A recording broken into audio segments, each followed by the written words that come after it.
Olá, estudante do terceiro ano do ensino médio. Sou Mônica Couto, professora de Geografia. E nesse período de pandemia, que você não pode estar presente junto com seus colegas e seu professor de Geografia, vamos continuar aqui aprofundando sobre alguns temas desse componente curricular que muito contribuirão para a sua participação no Exame Nacional do Ensino Médio. Hoje, nós vamos tratar da urbanização e das questões ambientais. Esse tema é um tema recorrente nas avaliações do Enem e não só no componente curricular de Geografia, lá na área de Ciências Humanas, mas muitas das vezes vem na redação, vem como tema de redação, para você pensar como é que se dá essa forma de interação, sociedade, natureza, quais são esses fenômenos causados pela urbanização que tanto interferem na dinâmica das cidades e que trazem alguns problemas que a gente vai tratar aqui nessa aula.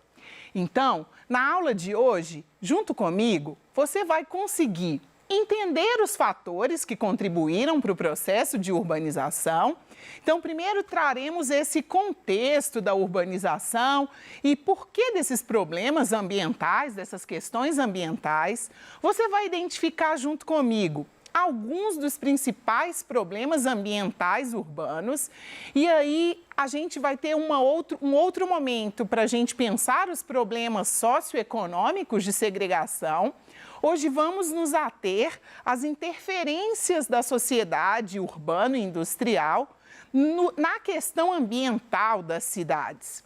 E você vai conseguir avaliar comigo algumas formas de minimizar esse processo de transformação trazido pelas cidades e pelo nosso modo de vida nas cidades. Você já observou que no seu convívio, que a maioria das pessoas que você conhece reside em áreas urbanas, ou seja, vive nas cidades? No Brasil, esse número, esse percentual de pessoas já é maior que 80%. Mais de 80% da população brasileira já reside em centros urbanos, já reside em áreas que a gente nomeia como cidade. E no mundo, esse número é de 55%. Aqui no mapa, a gente tem alguns países aí, né? Os círculos, eles representam a população do país e o número de pessoas que vivem nas cidades. Então, o Brasil está aí com 85% da sua população residindo na cidade. Quando a gente pensa um país como a China, um país que, embora tenha cidades muito urbanizadas, possui extensas áreas ainda voltadas para a prática da agricultura. E a China, por exemplo, se a gente quiser fazer um paralelo com o Brasil, tem 42% da sua população residindo nas áreas urbanas. As pesquisas afirmam que até 2030, mais de 60% de toda a população do mundo, ela vai viver nas áreas urbanas. E que fenômeno é esse de urbanização? A gente fala que o processo de urbanização ele ocorreu quando a população de uma determinada área do município, a população residindo na área urbana, na cidade, é maior do que a população residindo no espaço rural. E aí, só para a gente conversar um pouco e clarear ainda mais esse conceito, você deve estar pensando aí, por que no Brasil a gente fala que temos mais de 5.000 municípios? Então vamos entender, município é esse território administrativo que internamente comporta o urbano e o rural. Então o município de Belo Horizonte é um município que o seu território é todo urbano. A gente não tem mais em Belo Horizonte áreas rurais. Quando a gente quer pensar um outro município, por exemplo, Lagoa Santa, que tem a parte que é cidade e tem a parte que é zona rural, o que a gente chama de perímetro urbano, o que a gente chama de cidade, é aquela porção que abriga a sede administrativa.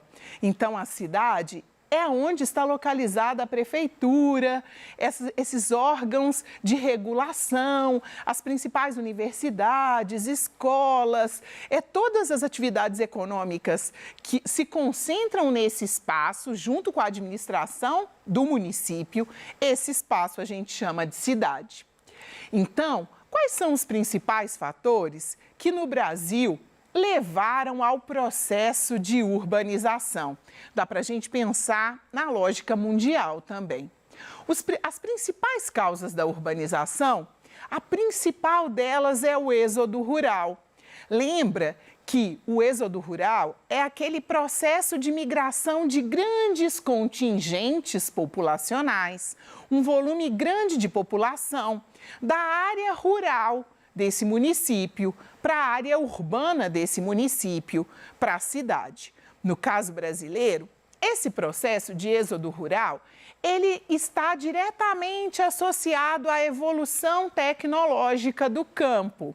Mas a gente pode pensar que o êxodo rural ele foi causado também pela concentração de terras, num processo que se chama de fagocitose urbana.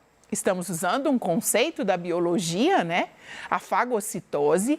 A lógica aqui é de grandes propriedades, os latifúndios, eles acabam englobando as pequenas propriedades, os minifúndios, nesse processo que acaba levando o êxodo rural, a expropriação dessa população do seu espaço, às vezes a venda da terra para a cidade. Então, os dois fatores, já mencionei, a fagocitose e a modernização. Existe um outro fator que é a cidade enquanto esse espaço de atração. E Milton Santos, um importante geógrafo aí na história, né, da geografia, do pensamento geográfico, ele vai dizer sobre o fascínio urbano. O que ele quer dizer com esse conceito de fascínio urbano? Há um ideário, há um desejo de ir para essa cidade. E por que há um desejo de migrar para essa cidade? Essa cidade é o espaço do consumo, é o local onde eu consigo ter acesso a mais bens e a mais serviços. Mas essa cidade também é o espaço da modernidade. É onde, de repente, eu tenho ruas asfaltadas, pavimentadas, eu tenho acesso à energia elétrica que outrora eu não tinha quando residia no espaço rural. Uma outra característica é o volume de informações que se tem nessas cidades, né? É nessas cidades, como eu disse, que se concentram os espaços de lazer, é nessa cidade que se concentram as universidades. E essa cidade também é o espaço para essa população do campo de rupturas culturais. É uma possibilidade de alteração nos modos de vida. É uma possibilidade de aproximar de uma forma diferente de lidar com as relações com o território e com os bens que esse território apresenta. Então, aqui foram as causas da urbanização. E como ocorreu esse processo de urbanização quando a gente pensa os países em desenvolvimento, emergentes, periféricos, como é o caso do Brasil? A nossa urbanização, ela remonta o pós-Segunda Guerra Mundial. Então, se a gente for pensar, é uma urbanização recente e é uma urbanização que vem associada com a pouca possibilidade de planejamento das cidades e, às vezes, com a pouca possibilidade de infraestrutura. Quando a gente estiver dizendo das questões, dos problemas urbanos relacionados ao sócio, né, econômico, a gente vai pensar no processo de favelização, por exemplo. Essa população que chega, ela também não tem capital para comprar terreno, por exemplo, nos espaços organizados da cidade, aí por um plano diretor, por um processo de urbanização. E elas vão ocupar as áreas de risco, por exemplo. Então, a gente tem uma urbanização tardia e feita com um menor planejamento e com uma menor infraestrutura. E quais são, então, esses problemas ambientais que a gente observa nas cidades. Então, os problemas ambientais da cidade são a poluição da água, a gente vai dizer da inversão térmica, a gente vai dizer da chuva ácida, a gente vai dizer das enchentes e também das ilhas de calor. Então, eu convido a você a observar comigo cada um desses fenômenos, que de repente podem vir como argumentos para você utilizar na proposta de redação do Enem. Então, pensando a poluição das águas, é um problema, a água na cidade, ela é tratada de uma forma muitas vezes indevida, né? A gente tem tanto lançamento dos efluentes, e aí eu estou chamando efluente, aquele esgoto que sai de todas as residências e que não é tratado, é lançado diretamente nos cursos d'água. Os efluentes que as indústrias também produzem, né? Então e o lixo, às vezes, que a gente muitas vezes deposita em lugar errado, e que também vai parar nos cursos d'água. Então, nas nossas cidades, a maioria dos cursos d'água virou espaço de despejo de esgoto ou virou avenida sanitária, né? E aí a gente observa que esses rios, eles têm dado sinais. E os sinais nem sempre são os melhores, porque quando a gente muda o curso de um rio para a construção de uma avenida sanitária, a gente muda o leito normal, né? O caminho normal que esse rio utilizava para seguir o seu trajeto de encontro de outro rio ou para aqueles que chegam ao oceano, esse encontro. Então, às vezes, o volume de água que chega nessa cidade vai gerar, num período chuvoso, vai gerar um outro problema que a gente vai dizer daqui a pouquinho, que são, então, as enchentes e os transbordamentos aí. As ilhas de calor, em uma cidade, elas estão associadas ao aumento da temperatura, geralmente naquelas regiões de altíssima urbanização e impermeabilização do solo. O que eu estou chamando de altíssima urbanização? Geralmente na área central das cidades, onde você tem um volume grande de prédios e esses prédios retêm o calor aí que é recebido do sol, né? E aí esse calor ele não consegue ser propagado. Você consegue observar, por exemplo, Belo Horizonte, se a gente vem da região da Pampulha para a região central, Praça 7, a temperatura na Praça 7, no mesmo horário do dia, ela tende a ser maior do que a região da Pampulha. E aí você consegue observar que a presença de corpos hídricos, no nosso caso de BH, a lagoa, mas a presença de áreas de vegetação, áreas de preservação, os nossos parques, essas áreas tendem a ter uma temperatura mais amena. E as áreas da cidade onde estão basicamente as construções e o asfaltamento, você tem uma maior temperatura. Essa ilha de calor, ela promove um maior volume de chuva.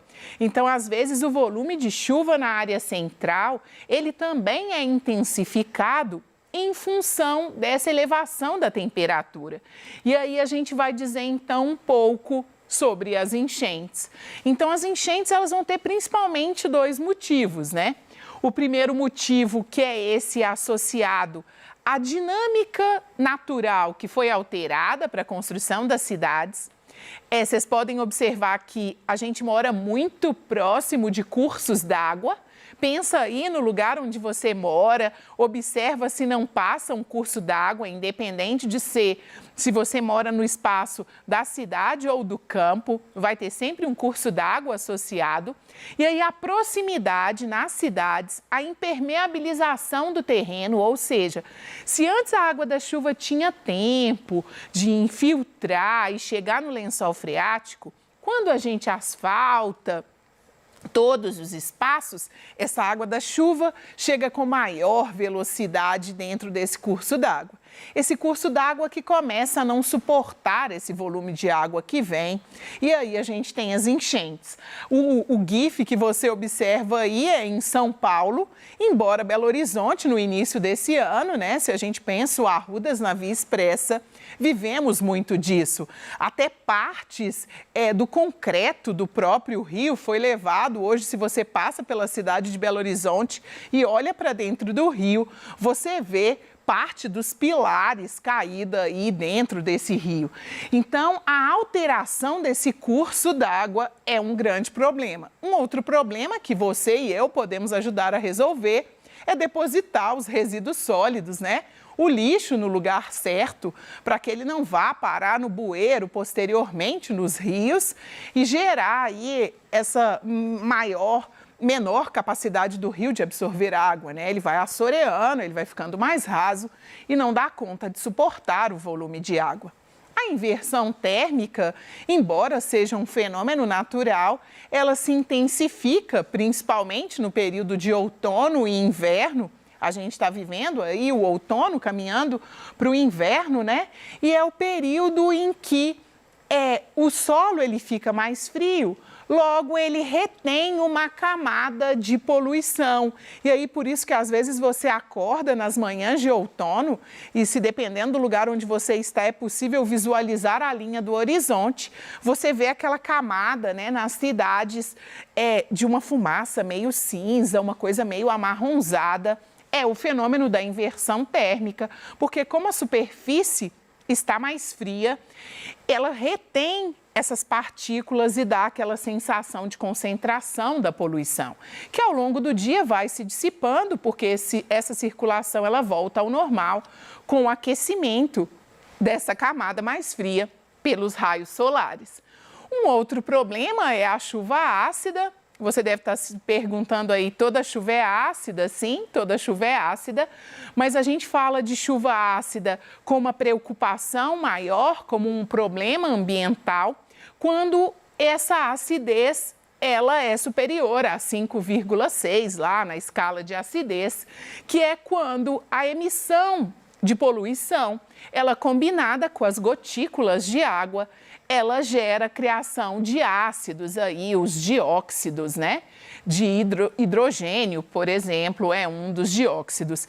E isso gera problemas ambientais e problemas também para o patrimônio, né? Geralmente, aqueles monumentos que são de pedra-sabão, eles acabam com o processo de chuva ácida, eles acabam sofrendo erosão aí, né? Com esse processo, essas reações químicas vão destruindo, como você consegue observar na nossa imagem.